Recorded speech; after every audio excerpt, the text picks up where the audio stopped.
Welcome back to Brunch Education Talk. Today we'll be looking at events on education throughout the country. The election is coming up on the 6th of May, and all politicians are now campaigning. Now, who has the best policy when it comes to education? To discuss this in the studios with me today is Dr. Imafidon. Dr. Chris, you're very welcome to our studios. Thank you. Pleasure to be here. And it's wonderful to have you again. Thank you.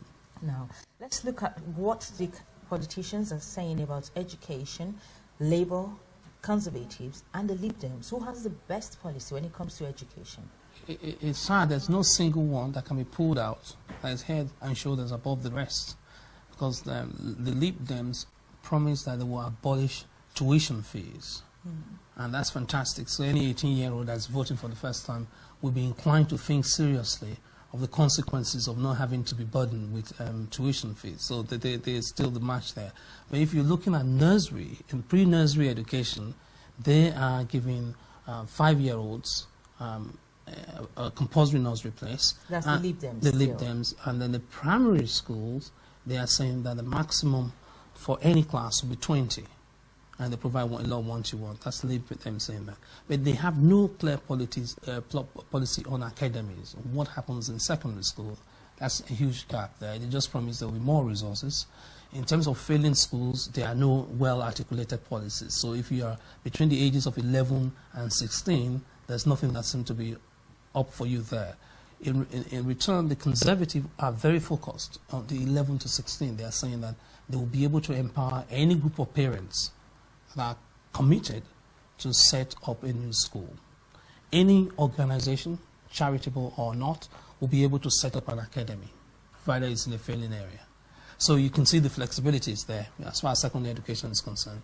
Labour is saying that they will be able to do that, but they will not give the parents the power to set up school. They'll give the parents the authority to be able to sack a teacher or the head teacher that is not pulling their weight. So you see, it's there's a lot of similarities in what they are doing, but the real difference comes between who is going to abolish the tuition fee, who is going to allow you to set up schools, especially in areas that are failing, and what are you going to do with the big old problems of science, maths, and technology subjects. Nobody's almost, that's a blind spot, because the country is really lagging behind in getting students to pass maths, English, and science. We are not anywhere near any of the developing nations in terms of the statistics as out.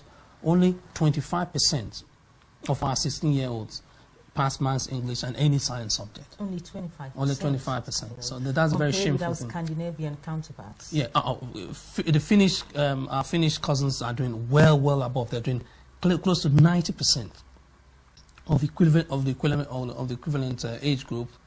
They have had formal education. They come out with clear understanding of what scientific concepts are. They know what mathematical concepts, no matter how difficult they are, and they are very, very fluent in 3 different languages. So they're fluent in English. They can converse and discuss with our students in English. And the reverse is not the case. We don't have foreign language as a mandatory subject at any level of education. So we don't start learning languages early enough, and then we start, and then we stop almost immediately. So you start at year 7, and by year 9, you are happy to drop it. Or anybody saying, oh, you don't want it, then that's fine, forget about it. In an increasingly global world, you cannot say that you want to let your child go without any other language. You need to be able to trade, you need to be able to do business, you need to be able to communicate. No matter what sphere of life you are in, you do need that vehicle for communicating with your potential customers or audience, and that is lacking, and none of the policies, none of the parties has thought that serious enough to come up with it. The national curriculum, they promised, the Liberal Democrat will replace it with something more flexible. Labour says, okay, we'll let teachers be able to deliver it, but they'll have to have assessment at the end of it. So they are sticking to SATs. They want the SAT to stay.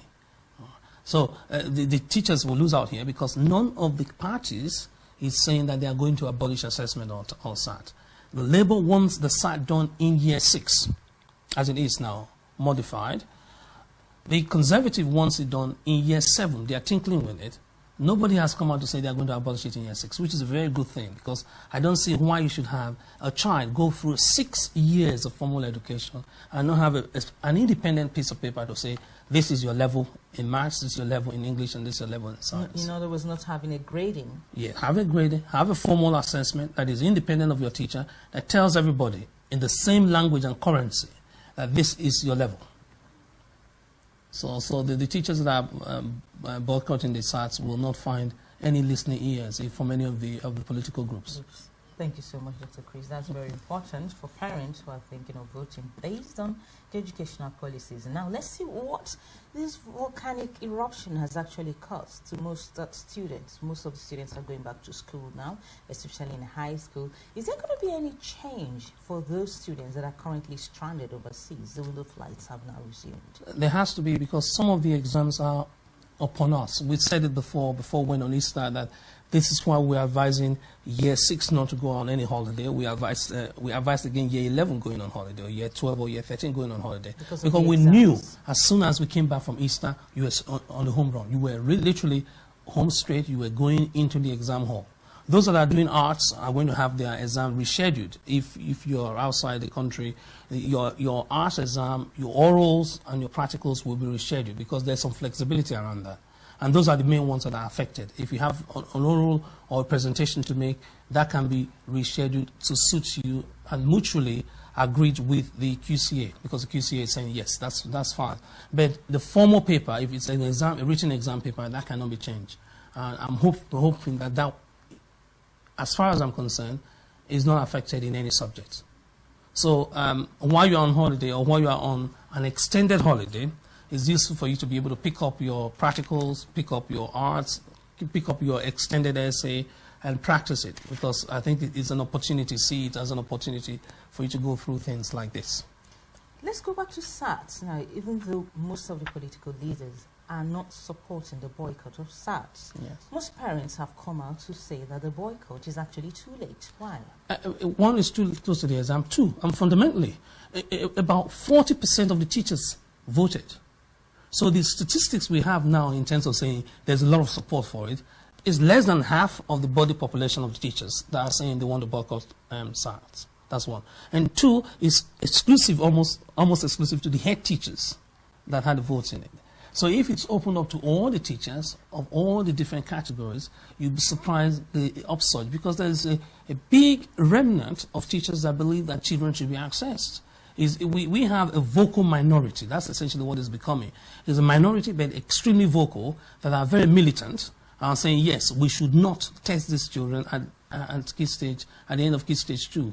So parents, don't be deceived by what the headline says that teachers are going to boycott SAT. It's just that teachers, some head teachers have voted in favor of boycotting SAT.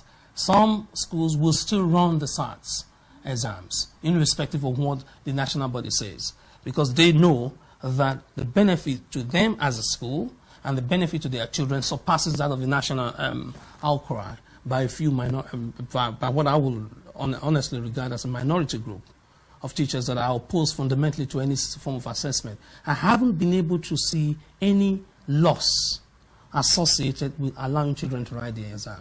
I've not seen any damage that was going to be done by asking a child that has spent 6 years at primary school without any external assessment, except when they were in year 2, when at the end of key stage 1. All the time they've not. Key stage 2 started with their year 3, year 4, year 5, and year 6.